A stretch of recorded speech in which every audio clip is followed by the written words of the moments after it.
Sir जो इस बार result बनाया है इंग्लिश मीडियम वाले छात्रों को बेस्ट ऑफ 3 से बनाया गया है रिजल्ट, और जो हिंदी मीडियम वाले स्टूडेंट उनका बेस्ट ऑफ 4 से बनाया गया रिजल्ट है। तो इसमें एक कंफ्यूजन तो ये है, मतलब कि परसेंट किसकी ज्यादा है ये किसी को नहीं पता, क्योंकि उनका 3 सब्जेक्ट से बनाया गया, इनका 4 सब्जेक्ट से बनाया गया है। तो इसमें आप अपनी राय क्या देना चाहेंगे? बहुत ही अच्छा क्वेश्चन। और इस पर मैं ये कहना चाहूँगा कि किसी भी विद्यार्थी की जो क्षमताएं होती हैं उन क्षमताओं को मैं समझता हूँ कि किसी परसेंट से हमें नहीं नापना चाहिए, पहली बात। दूसरी बात यहाँ ये है कि हम सभी परिचित हैं इस बात से कि पूरे देश में इस बार कोरोना की समस्या रही।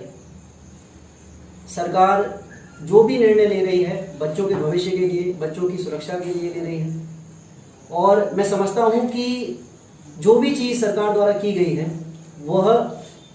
वह ही सबसे अच्छी थी, वही किया जाना चाहिए था और वही किया गया है। रही बात परसेंट की, तो सभी विद्यार्थियों को मैं ये कहना चाहूँगा, किसी के 2% कम आते हैं, किसी के 2% ज़्यादा आते हैं, इससे निराश होने वाली कोई बात नहीं। कोई भी परसेंट या कागज़ का कोई भी टुकड़ा आपकी क्षमताओं का निर्धारण नहीं कर सकता है, उसे लेकर आप परेशान ना हों। जो अब नहीं हुआ मुझे लगता है कि वो आगे हो जाएगा, तो उसके लिए तैयारी करें और उसकी तैयारी के लिए हम आपके साथ हैं। धन्यवाद। जी सर, जो अभी स्टूडेंट फेल हो गए हैं और जो अगली बार तैयारी किस प्रकार से करें, क्योंकि इस बार समस्या थी लॉकडाउन की, मतलब कि इसमें कोविड-19 था, कुछ इफेक्टिव पड़ा होगा उनके मानसिक पर, तो आप अपनी राय दे सकते हैं कि इसमें वो जो फेल हो गए हैं वो क्या कर सकते हैं अगली बार? देखिए, ये भी बहुत ही अच्छा क्वेश्चन, मैं समझता हूँ आप काफ़ी निपुण हो गए। तो पहली बात तो ये कि सफलता और असफलता दोनों ही एक ही सिक्के के दो पहलू हैं। सफलता हमें आगे बढ़ाती है और असफलता हमें ये सिखाती है कि हमारी जो कमियां रह गई उन कमियों को हम दूर करें, और उन कमियों को जब हम दूर कर लेते हैं तो फिर उसी वेग से हम आगे बढ़ें। मैं समझता हूँ कि जो असफल विद्यार्थी हैं उन्हें निराश होने की आवश्यकता नहीं है, उन्हें एक और मौका मिला है अपनी कमियों को सुधारने का। वो अपनी कमियों को सुधारें और उसी गति से, उसी वेग से आगे बढ़ें, अपने करियर में अच्छा करें। धन्यवाद।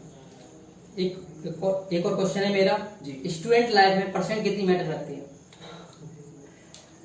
बहुत ही अच्छी बात है। मैं ये कहूँगा कि मैं पहले भी आपको बता चुका हूँ कि परसेंट जो है वो इस बात का निर्धारण नहीं करती कि आप क्या कर सकते थे।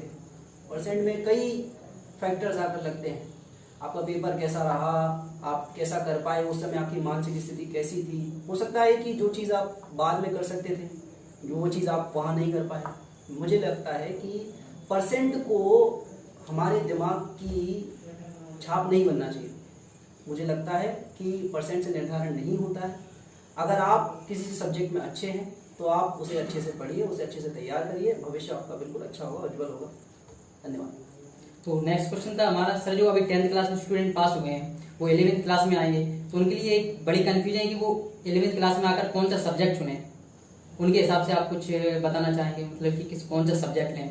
बहुत ही बढ़िया क्वेश्चन। बहुत स्टूडेंटों को इस बारे में जानना होता है, कई बार बच्चे इस बारे में पूछते हैं, और मैं समझता हूँ कि बच्चे इसका निर्धारण किसी और से ना करें, किसी और से पूछ करके अपने सब्जेक्ट का निर्धारण मुझे नहीं लगता कि करना चाहिए। हर बच्चे की अपनी क्षमताएं हैं, हर बच्चे की अपनी रुचि है। जो बच्चे जिस सब्जेक्ट में अच्छे हैं या जिस सब्जेक्ट को पढ़ने में उनका मन लगता है वे उसी सब्जेक्ट के साथ अच्छा कर सकते हैं, उसी सब्जेक्ट में आगे बढ़ें। उनके पेरेंट्स को भी इस पर दबाव नहीं डालना चाहिए किसी सब्जेक्ट के लिए। वो जिस सब्जेक्ट में भी अच्छा करेंगे मुझे लगता है कि वो उसी में ही उत्कृष्ट प्रदर्शन कर सकेंगे। धन्यवाद। Thank you sir. हमारे बीच